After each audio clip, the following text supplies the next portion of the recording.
Bonjour, nous sommes en 2013 dans une série de vidéos consacrées à l'œcuménisme, ça veut dire à ce dialogue entre catholiques et autres confessions chrétiennes, non pas pour changer tellement la foi de l'autre, mais pour apprendre à connaître la foi de l'autre. Je suis moi-même théologien catholique et donc c'est plutôt de la perspective catholique que je présenterai, tout en essayant d'expliquer le plus honnêtement possible la perspective des autres religions chrétiennes. Et donc je voudrais aborder la question des images, la question des représentations aussi bien de Dieu que des anges et des saints par des images. La plupart des confessions protestantes, mais pas toutes, mais en tout cas la plupart, ont une grande méfiance par rapport aux images. Pour ce qui est des images des saints, des anges, évidemment, comme il y a chez eux un rejet à cause d'une théologie fondatrice de leur pensée, à savoir que seul le Christ est médiateur, donc un rejet de l'aide que peuvent apporter les saints et les anges, il est évident que ces représentations-là sont rejetées pratiquement par tous les frères réformés. Pour ce qui est de la représentation du Christ, par contre, les choses sont plus mélangées. Mais disons que la plupart du temps, il y a tout de même une méfiance. On peut dire en fait que la plupart des protestants, en suivant Luther, ont accepté les conclusions des 6 premiers conciles œcuméniques. Mais le 7e concile, au 8e siècle, celui qui a défini qu'il était possible de représenter des images, à savoir le second concile de Nicée en 787, eh bien, la plupart des protestants, à la suite de Luther, en refusent la légitimité. Pourquoi est-ce que ça s'arrête là ? Eh bien, sans doute parce que Luther, fondamentalement, estime que chaque chrétien, par sa propre intelligence, peut observer ce qui est réalisable, ce qui est contenu dans la révélation. Et comme, effectivement, dans la révélation, on n'a pas dans l'Écriture sainte de représentation à travers des peintures du Christ ou des anges, eh bien, Luther a choisi de se couper ici des conclusions de ce concile. Il a gardé par contre toutes les précédentes, celles qui définissent le Christ comme Dieu fait homme, et celles qui considèrent que la Trinité, c'est un seul Dieu en 3 personnes. L'un des arguments les plus forts parmi les protestants, et en particulier, je dirais même parmi ceux qui refusent toute représentation du Christ lui-même, eh bien, c'est que, en fait, l'interdit de la représentation de toute forme vivante est un des 10 commandements de Moïse. Donc quelque chose qui théoriquement ne devrait pas être périmé. Parce que tu ne tueras pas, ce n'est pas périmé. Tu ne voleras pas non plus. Tu adoreras un seul Dieu non plus. Donc voilà le texte. Il se trouve dans l'Exode, au chapitre 19, verset 25. Moïse descendit alors vers le peuple et lui dit : « Voici les commandements de Dieu. Je suis Yahvé, ton Dieu, qui t'ai fait sortir du pays d'Égypte et de la maison de servitude. Tu n'auras pas d'autre Dieu devant moi. Tu ne feras aucune image sculptée, rien qui ressemble à ce qui est dans les cieux là-haut, ou sur la terre ici-bas, ou dans les eaux, ou en dessous de la terre. Tu ne te prosterneras pas devant ces dieux, et tu ne les serviras pas, car moi, Yahvé ton Dieu, je suis un Dieu jaloux, qui punit la faute des pères sur les enfants, les petits-enfants, et les arrière-petits-enfants pour ceux qui me haïssent, mais qui fait grâce à des milliers pour ceux qui m'aiment et qui suivent mes commandements. » Donc on le voit, cette interdiction de représentation dans le commandement de Moïse, dicté par Dieu mot à mot, est liée au risque d'idolâtrie. Eh bien, justement, dans les débats entre catholiques et protestants, entre orthodoxes et protestants, l'accusation la plus fréquente qui vient, c'est de dire « vous êtes idolâtres, vous adorez les images ». Et pour ceux évidemment qui sont moins polémiques parmi les protestants, ils disent « certes, vous n'adorez pas les images en elles-mêmes, vous n'en êtes plus là, mais vous adorez ce qu'elles représentent, à savoir les anges. Alors que les anges dans l'Apocalypse disent bien « ne te prosterne pas devant moi, il n'y a qu'un seul Dieu. Et en plus vous adorez les morts, à savoir ceux que vous appelez les saints, alors qu'il n'y a qu'un seul médiateur, Jésus-Christ. » Donc on le voit, il ne faut pas réduire la position protestante à un simple rejet de la représentation. C'est évidemment lié à une théologie plus profonde, comme je le disais tout à l'heure, à savoir à la seule médiation du Christ. Par contre, chez certains protestants, donc plus radicaux, la représentation du Christ lui-même est rejetée à cause de ce commandement de Moïse. Face à cela, quelle est la position des orthodoxes et des catholiques? Parce que, en l'occurrence, elle est exactement la même. Eh bien d'abord, il faut reconnaître que quand l'Église était une seule Église, donc au 8e siècle, ce débat a déjà eu lieu. Il n'est pas du tout nouveau. Il a sans doute eu lieu sous la pression des musulmans qui eux-mêmes refusaient de représenter toute créature vivante. Ils avaient gardé ce commandement dans la loi de Moïse. Et donc il est probable que ce sont des musulmans qui, en contact avec des chrétiens d'Orient, leur ont rappelé ce commandement qui était solennel et qui ne pouvait pas être annulé comme cela. Du coup, il y a eu des combats iconoclastes à cette époque-là. Des moines, quelquefois fanatisés, se sont mis à détruire le patrimoine représenté, toutes les icônes, c'est-à-dire les images peintes des saints, des anges et du Christ lui-même. Il y a eu véritablement un travail de destruction extraordinaire qui a duré plusieurs dizaines d'années, voire même un siècle. De plus, cette crise iconoclaste a repris par moments. Elle ne s'est jamais véritablement arrêtée. On peut même dire qu'elle a repris dans l'Église d'Occident avec le protestantisme. Et on sait très bien maintenant, les études historiques montrent que les guerres de religion au XVIe siècle, de la part des protestants, ont conduit à la destruction de centaines d'églises, de centaines de représentations. Donc les icônes, les images, ont été un objet de fixation du conflit entre catholiques et protestants.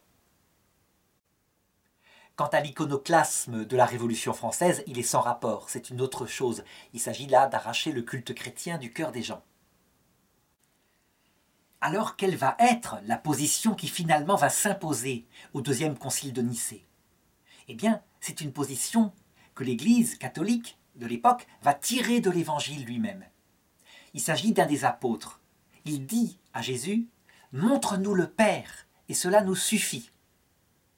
Et à ce moment-là, Jésus lui répond. C'est en Jean chapitre 14, verset 8. « Il y a si longtemps que je suis avec vous et tu ne me connais pas, Philippe? Celui qui m'a vu a vu le Père. Comment peux-tu dire « Montre-nous le Père » ? Ne crois-tu donc pas que je suis dans le Père et que le Père est en moi ? En analysant ce texte très profond, on voit que, en fait, Jésus affirme à Philippe que pour la première fois, Dieu a créé de lui-même une image non faite de main d'homme. Et cette image, c'est tout simplement son humanité, mais c'est aussi sa propre vie, sa mort, son enseignement, à savoir que celui qui regarde Jésus voit le Père. Évidemment, au plan théologique, on doit l'affirmer, si Jésus est la parfaite image du Père, c'est une façon de parler. En effet, son humanité est une créature. Certes, sa nature divine n'est pas une créature. Là, c'est l'image parfaite du Père. Mais personne ne voit sa divinité avant d'entrer dans la vision béatifique. Et donc, il y a un rapport entre l'humanité de Jésus et sa propre divinité, comme entre une photographie de moi et puis moi-même. C'est un rapport décalé. C'est pas la même chose de voir une photographie qui ne bouge pas, et puis la façon dont un homme parle, bouge, etc. Il n'empêche que la photographie est une vraie image de moi, et l'humanité du Christ est une vraie image du Père. Donc voilà l'analogie que je voudrais donner. Fondé sur cette théologie-là, le Saint Concile, le deuxième concile de Nicée, conclura que le commandement de Moïse, en l'occurrence là, par rapport à cette chose matérielle de ne pas représenter Dieu, eh bien, il est, je dirais, accompli par le fait que Dieu donne une représentation de lui-même qui n'est pas faite de main d'homme, et que nous-mêmes, nous devons, en regardant la vie du Christ, son humanité, donc l'image qu'il donne de Dieu, petit à petit, créer dans notre intelligence, dans notre imagination, une image de Dieu, puisque nous ne voyons pas Jésus nous-mêmes, mais nous lisons les textes et nous le fréquentons par la prière. Qui dit image mentale de Dieu, dit aussi image extérieure, qui peut servir de support. Alors il est évident que nous ne sommes plus à l'époque de Moïse, où là les gens sont primitifs. Et donc lorsqu'ils font une statue quelconque d'un animal, Moïse sort d'Égypte, il sait ce que c'est. Il voit que les gens, ils adorent le crocodile pour lui-même. Ils pensent que le crocodile c'est vraiment le dieu, je ne sais plus quel dieu en tout cas. Maintenant, avec la maturation de l'humanité, la maturation qu'a apporté le christianisme, chaque personne qui vénère une image ou une médaille, sait bien que ce n'est pas la médaille elle-même qui a une efficacité quelconque, qu'elle n'est que une sorte de support qui permet de mieux se tourner vers la personne qu'elle représente, à savoir le Christ. Je crois que cet argument-là, cet argument donc du deuxième concile de Nicée, la plupart des protestants, lorsqu'ils l'entendent, eh bien finalement sont assez d'accord. Finalement, l'image n'est qu'un support pour se concentrer. Et donc on voit parfois dans les églises, dans les temples protestants, des crucifix nus, parce que le Christ est ressuscité, il n'est plus dessus, et parfois des représentations du Christ. On en voit, on ne peut pas le nier. Donc il n'y a pas une aussi grande fermeté sur la représentation de Dieu, donc du Christ. Par contre, là où tous les protestants unanimes réagissent, c'est quand ils voient les orthodoxes et les catholiques représenter les saints et les anges, donc les amis de Dieu. Et surtout lorsqu'ils voient les orthodoxes avec une vénération, une prosternation, des gestes, des baisers, qui sont les mêmes que ceux qu'ils font sur les icônes du Christ. Et donc on voit souvent les protestants réagir comme le firent les musulmans de l'époque de Mohammed, qui du coup, en regardant uniquement les signes extérieurs, ne connaissant pas à l'intérieur l'intention de ceux qui faisaient ces gestes, dire dans le Coran qui a demandé d'associer la Vierge Marie ainsi que vos moines à Dieu, comme s'il était au même niveau que Dieu. Et donc, pour les musulmans, la plupart de ceux qui lisent le Coran, la vénération des saints, mais aussi le fait qu'on embrassait les mains des prêtres et des moines et des évêques, c'est une forme d'idolâtrie. Et donc ce qu'ils appellent de l'association, péché grave, qui ne sera pardonné ni dans ce monde ni dans l'autre, disent-ils. Un seul péché ne sera jamais pardonné, l'idolâtrie. Alors là, il me faut expliquer de nouveau avec précision la position exacte des catholiques et des orthodoxes, sachant que, évidemment, on trouvera peut-être ici ou là une personne qui portera, par exemple, autour du cou une médaille, ça c'est la médaille de la rue du Bac, la médaille miraculeuse, et qui pensera que cette médaille elle-même est un gris-gris. Bon, on peut toujours trouver ça, mais peu importe. La pensée de l'Église en elle-même, qui se répand partout, et qui est comprise, on peut dire partout, c'est qu'il faut distinguer deux façons de vénérer. Il y a ce qu'on appelle le culte de latrie. Latrie.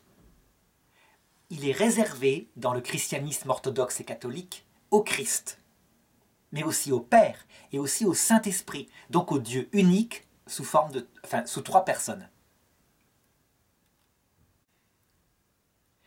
Quand on se sert d'image du Christ, c'est le Christ lui-même et non pas l'image qui est adorée. L'image étant un support pour mieux concentrer sa pensée. Le Saint-Esprit est souvent représenté comme une colombe, ou, comme dans la Trinité de Roublev, comme un jeune homme, mi-homme, mi-femme, pour manifester les qualités, je dirais, qu'on trouve chez les deux sexes et qui sont présentes en Dieu, puisque hommes et femmes sont à l'image de Dieu. Pour ce qui est du Père, dans l'icône occidentale, il est plutôt représenté comme une personne âgée. Dans l'icône orthodoxe, exactement à l'image du Fils et du Saint-Esprit, puisqu'ils sont exactement semblables. Je pense à la Trinité de Roublev. La deuxième forme de vénération, eh bien, elle est expliquée dans la Bible, au niveau des 10 commandements de Moïse, de cette façon-là. C'est en Exode, au chapitre 20, verset 12. « Tu honoreras ton père et ta mère, afin que se prolongent tes jours sur la terre que te donne Yahvé ton Dieu. » Alors on pourrait dire, d'accord, mais il s'agit d'honorer, il ne s'agit pas d'adorer. En fait, le terme exact, c'est une adoration de dulie. Doulia, ça veut dire le fait de rendre un honneur à quelqu'un qui n'est pas le Créateur. Et dans la Bible, cette vénération, le fait d'honorer quelqu'un, un humain, est très souvent signifié par des prosternations. Par exemple, lorsque Jacob revient dans la terre de ses pères et qu'il sait qu'il va devoir rencontrer son frère Ésaü, avec qui il a eu un grave conflit dans leur jeunesse, eh bien, il passe devant. Et lorsqu'il voit son frère de loin, avec à côté de lui ses hommes en armes, il se prosterne 7 fois devant son frère. Et il demande à ses femmes et à ses enfants derrière de se prosterner 7 fois devant son frère. Il ne s'agit pas d'adorer son frère comme Dieu, il s'agit simplement de manifester de loin à quel point on l'honore comme frère aîné et qu'on ne veut plus de ce conflit de jadis. Il s'avère que Ésaü, ayant lui-même beaucoup souffert, loin de se venger de son frère, se précipite vers lui et le prend dans ses bras en pleurant. On trouvera ce récit dans la Genèse au chapitre 33 à partir du verset 3. Donc d'abord, il faut être bien clair. En ce qui concerne les saints et les anges et les gestes que les orthodoxes qui sont très démonstratifs font, prosternation, embrassement, eh bien, il s'agit d'une adoration de dulie. Donc en fait, le terme exact en français, c'est de l'honneur. Maintenant, reste à savoir pourquoi les églises fondées par les apôtres, toutes sans exception, puisque c'est valable en Grèce, en Russie, mais aussi à Rome. Pourtant, ces églises se sont fâchées. Pourquoi toutes ces églises fondées par les apôtres ont gardé la tradition qu'on pouvait honorer les personnes qui sont amies de Dieu et qui sont au ciel, ainsi que les personnes qui sont amies de Dieu et qui sont sur terre. Parfois à cause de leur fonction, comme la main des moines, la main des prêtres, je le disais, des évêques, et parfois à cause de leur grande sainteté visible extérieurement. Eh bien c'est là, effectivement, où on trouve un point très différent de la théologie protestante. Chez les protestants, ce qui est noté, c'est surtout le texte où Jésus dit « Quand vous aurez fait tout cela pour me servir, dites-vous que vous n'êtes que des serviteurs inutiles » à savoir que Dieu pouvait faire tout lui-même. Et donc, lorsqu'il y a un pasteur protestant, jamais personne ne doit l'honorer, même quand il a un grand charisme, parce que tout lui vient de Dieu. C'est quelque chose qui a des avantages, parce que ça permet véritablement de mettre à sa juste place un homme qui, s'il a des charismes, peut parfois se prendre pour quelqu'un de bien. Donc c'est valable pour l'humilité. Chez les catholiques et les orthodoxes, il y a, chez les amis de Dieu, une vraie capacité à collaborer avec Dieu. Je veux dire par là que la rédemption faite par le Christ, loin d'être simplement quelque chose d'offert et qui ferait que la personne n'est pas changée, qu'elle peut juste y croire humblement. C'est quelque chose d'offert, mais que la personne va accepter dans un acte libre. Et alors Dieu va donner une grâce qui va faire qu'elle va devenir véritablement amie, voire épouse pour les plus fervents. Épouse au sens spirituel du terme. Ça veut dire avec une vraie capacité de liberté d'agir, de demander quelque chose à son mari, de l'obtenir parce qu'elle est tendrement aimée. Sur terre, c'est signifié sacramentellement par le sacerdoce ministériel, d'où c'est baisé à la fonction, et le prêtre peut être par ailleurs quelqu'un qui n'est pas bien. Jésus le dit textuellement. Vous avez certes chassé des démons en mon nom, mais allez-vous-en, loin de moi maudit, vous faites le mal. Pour ce qui est du ciel, par contre, les catholiques et les orthodoxes estiment, en s'appuyant sur l'écriture, que Dieu est véritablement le Dieu des vivants. Donc que les morts, qui n'ont pas encore trouvé leur corps, sont des collaborateurs de Dieu. Comment est-ce qu'ils le prouvent ? Bien en affirmant que le jour de la transfiguration du Christ dans l'Évangile, il y avait un mort qui était là, agissant, c'était Moïse. Et Moïse était donc avec Jésus. Moïse avait donc adhéré à l'Évangile. Et Moïse est clairement mort. C'est peut-être pas le cas d'Élie qui est présent aussi, mais c'est le cas de Moïse. Et donc la tradition s'est gardée dans l'Église catholique et orthodoxe que les morts sont vivants. Certes, il faut du temps, il faut qu'ils passent peut-être par une purification, mais lorsqu'ils sont dans la vision béatifique, Ils sont véritablement amis de Dieu et des amis au sens fort, voire épouses, au point qu'ils règnent sur le cœur de Dieu. C'est un royaume de prêtres. Sainte Thérèse de l'Enfant Jésus, pour le signifier, a une phrase qui résume tout. Je passerai mon ciel à faire du bien sur la terre. La conséquence immédiate, c'est que si on prie quelqu'un qui est au ciel et qu'obtient de Dieu directement pour nous une grâce spirituelle, qui passe parfois par des épreuves, attention, les saints du ciel visent d'abord le salut éternel, mais qui passe aussi parfois par des vrais exaucements matériels, rencontrer le mari qu'il nous faut, la femme qu'il nous faut, etc. Avoir de l'argent au moment où on manque d'argent. Eh bien, la conséquence, c'est que les catholiques et orthodoxes ont dit qu'ils devaient remercier et honorer leur Père et Mère du ciel pour avoir longue vie, comme dit le commandement de Moïse. En fait, tout simplement parce que on les honore, on leur doit quelque chose. Les protestants répondent « mais c'est le Christ qui donne ». Les catholiques répondent « oui, bien sûr, mais il veut passer par eux ». Lui, le Christ qui est Dieu, il peut tout faire lui-même, mais il veut passer par eux. Et donc il le dit dans l'Évangile, « Je vous établirai sur beaucoup, et vous ferez des œuvres, plus grandes encore que celles que j'ai faites moi-même. » Donc on le voit, il y a là véritablement une conception différente du ciel. Pour les protestants, le ciel, c'est Dieu qui règne, et les anges et les hommes qui l'adorent. Et Dieu agit sur la terre. Pour les catholiques et les orthodoxes, le ciel, c'est une famille. Et les rois et les reines du ciel, rois et reines du cœur de Dieu, agissent librement pour aider les personnes qui sont au purgatoire sur terre et dans les autres purgatoires auxquels ces deux confessions chrétiennes croient.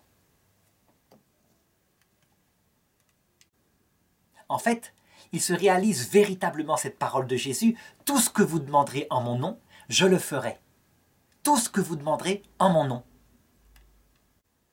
C'est en Jean chapitre 14, verset 13 que Jésus répète 2 fois cette phrase pour bien insister sur cette collaboration que les saints, ses amis, ont avec lui. Alors maintenant, est-ce qu'il peut y avoir exagération dans l'usage des images ? Je répondrai oui, c'est évident. On en a vu au Moyen-Âge, et aussi avec les reliques des saints. Ça veut dire que des hommes s'accrochaient aux images, presque de manière superstitieuse. Donc le fait que ça existe chez les braves gens, c'est une chose qui doit simplement être rectifiée. De même que si un homme porte dans son portefeuille l'image de sa femme, eh bien, il ne peut pas faire de cette image un pot de bonheur en elle-même. Par contre, s'il est au combat à l'armée et qu'il la sort de temps en temps pour la regarder, parce que ça touche son cœur, il ne pense qu'à elle. C'est une aide énorme. Et c'est de la même façon que les images des saints peuvent aider les chrétiens.